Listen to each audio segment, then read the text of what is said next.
The Toronto Maple Leafs are now on the brink of elimination, down 3-1 in their series, and they may be bickering on the bench.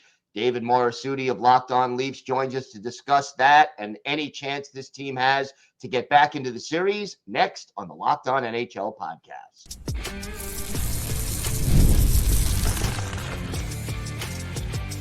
You're Locked On NHL, your daily podcast on the National Hockey League. Part of the Locked On Podcast Network, your team every day. Gil Martin here, and welcome to the Monday edition of the Locked On NHL podcast, part of the Locked On Podcast Network, your team every day. I want to thank everyone who makes Locked On NHL your first listen of the day. Don't forget to subscribe on YouTube or wherever you get your podcasts so you can get new episodes as soon as they drop. Today's episode is brought to you by Monopoly Go. I admit it, I have a competitive side, and it's a big fan of Monopoly Go, the mobile hit twist on classic Monopoly. So join your friends and download Monopoly Go now, free on the App Store or Google Play. It is my pleasure to welcome back to the show the co-host of Locked On Leafs, David Morassutti. And David, not an easy time for the Leafs. What is the biggest reason this team is down 3-1 in this series right now? Well, it's the same in game one. The Sportsnet put out like going into commercial a montage, and they played "Same Old Song and Dance" by Aerosmith, which was a huge dig at how this Leafs team was playing. And to me, that song kind of sums up this Leafs team. Every year, it's the same old song and dance. The Stars just are not playing to their expectations. There's so many players that are kind of been under the microscope, and obviously this year it's Mitch Marner.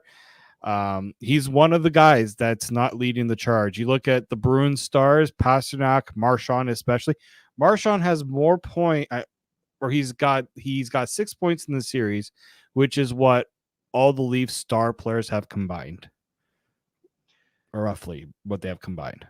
Yeah, and how has the goaltending been so far? I mean, that's always sort of an issue in Toronto. Has it been better so far this year, or is it part of the problem as well? Well, here's the thing, and I've talked to a lot of people. There's some people who are not happy with the goaltending. Like, the problem is when you got a Jeremy Swayman on the other side that's putting up numbers that, we haven't seen he's by far and away been the best goal in the playoffs. He hasn't allowed more than 2 goals in a game, in this series. So that puts so much pressure on Ilya Samsonov to be that much better. And unfortunately, that's a tough expectation on him. So I would say that Samson's not the reason why they're losing this series. But unlike last year, he's not stealing them any games. And to me, that's where you need your goal. He hasn't elevated his play from the regular season to the playoffs. He just hasn't. The timely saves aren't there. Like, he's allowing goals at tough periods, right? And I think it's just there's so much pressure because the Leafs are not scoring that. Yeah, the goaltending hasn't been better than the Bruins goaltending, but when you only have less than 2 goals per game of support, how much can you expect the goaltending to really help you out? We saw some bickering going on the bench in the last game. Talk to me about that. Is that just frustration boiling over, or do you think there is actually sort of a chemistry problem on this team? Well, and it's funny because all the players are saying it's not frustration, but I don't know. When you see a Mitch Marner throwing gloves on the bench, as the broadcast said, he's back in Pee Wee hockey, I don't know what other word you could say to describe it. They're trying very hard to not say they're frustrated, but honestly, what they say and what their body language is showing are two different things. That's the first time I've ever really seen those 3 players kind of go bicker back and forth at each other. You hear William Nylander, and he says things that you can't obviously repeat live on air, but essentially I think it got to the point where the excuses have to stop. You can say all you need to say, complain about certain things not going right. It's the playoffs. Not everything is going to go your way. You just have to push through it. And I think that's kind of maybe where the frustration is that, you know what? the Bruins are playing a very frustrating style. They're limiting chances. It's something the Leafs have seen many times before. And Morgan Riley kind of thinks that there's no point in complaining about it unless it's going to motivate you to do better. And to me, that's, I think, where that sequence really got people's attention, because we hadn't really seen it. We hadn't really seen them express that in a lot of ways. So I said, I personally think that this is something that kind of needed to happen. They needed to have this kind of back and forth to say, you know what, we can complain all we want, but we just got to go out and do it. What is this whole situation year after year, sort of your best players falling short in the playoffs? What does that say about the leadership of this team? I think it shows that there's a huge lack of leadership. You know, when the Bruins lost game 2, who's the one that stepped up? Who's stepped up since then? Brad Marchand, their captain. We thought this Leafs team would not be able to handle, the Bruins would not be able to handle the loss of Patrice Bergeron. Such a big leader, big playoff time performer. He's gone. And that hasn't happened because they had this culture instilled with Bergeron that Pastrnak and Marchand have embodied. And to me, the Leafs culture brings it all down from this leadership group. And the leadership group is John Tavares, Austin Matthews, Mitch Marner, William Nylander, and Morgan Riley. As a group, they just haven't been able to do it. And is it all John Tavares' fault? No, but I don't think there has been enough.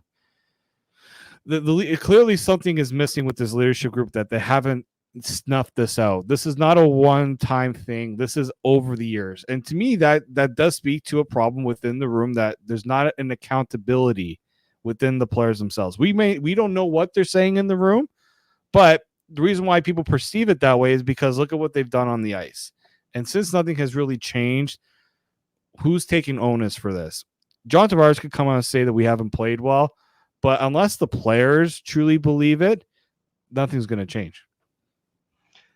So what will it take for this Maple Leafs team to get back into this series? I mean, you win one game and you know things could change dramatically. What will it take? What do they have to do better? Well, there's also you got to get better offense here. You got to make the Leafs have done a really good job of pressuring the Bruins defense with the forecheck and getting to get pucks, retrieve pucks. Two issues I think are big apparent here. The Bruins had over 26 block shots in game 4. The Leafs had 5. Let's just show the discrepancy here. The Bruins are getting in the way of Leaf shots. The Leafs are not doing a good job of getting separation from the Bruins defenders. So I think that's the first and foremost. You got to do a better job of getting pucks on net. And then when you look at the power play, when you get opportunities, you got to cash. I'm not saying you got to go 100%, but going 0 over the last 2 games, they're at 7% in this series. That's historically bad. So I think this is finally the time that Sheldon Keefe has to make serious change on the power play. You got to move guys around. Get Tyler Bertuzzi off the power play because he's now become a main guy on the power play. That's just not going to work. You got to do a serious change here because it hasn't worked. It's been too much of this. And so I would say the power play needs to change. And honestly, I also think you have to look at offensively when you're looking at this line. Stop with the dump and chase. This team can't dump and chase the puck. That's not what they're built for. Game 2, what they did, if they didn't like what they saw, reload, get back, maintain possession. The Bruins will be happy if the Leafs dump and chase because they know they can snuff that out. So I think that's the big one there. The Leafs really need to focus on not doing the dump and chase, play to the identity because the identity hasn't really worked, but focus on keeping the puck more, be a puck pursuit all the way, but also don't give away possession. I think that's a big one for them. Well, be interesting to see if they can pull that off. David, why don't you tell our viewers and our listeners where they could find the podcast and where they could find you on social media? Yeah, you can find me on X, formerly known as Twitter, at @D_Morassutti.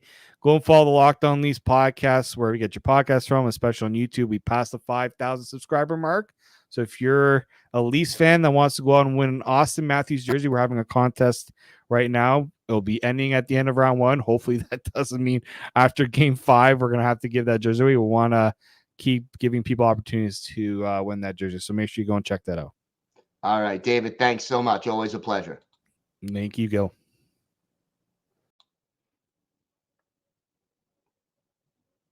Today's episode is brought to you by your friends at FanDuel. It's playoff time in the NBA and NHL. Baseball's in full swing, and FanDuel is your place to bet on every game. Right now, new customers get $150 in bonus bets guaranteed. That's $150 win or lose. You could bet on everything from slam dunks to home runs to slap shots, and it's all on an app that is safe, secure, and easy to use. Hockey fans, check out the latest odds for your favorite teams and players on the FanDuel app. And you can find lots of interesting and exciting things to bet on. So what are you waiting for? Visit FanDuel.com/lockedon and make your first bet an automatic win. FanDuel.com/lockedon. That's FanDuel.com/lockedon. FanDuel, America's #1 sportsbook.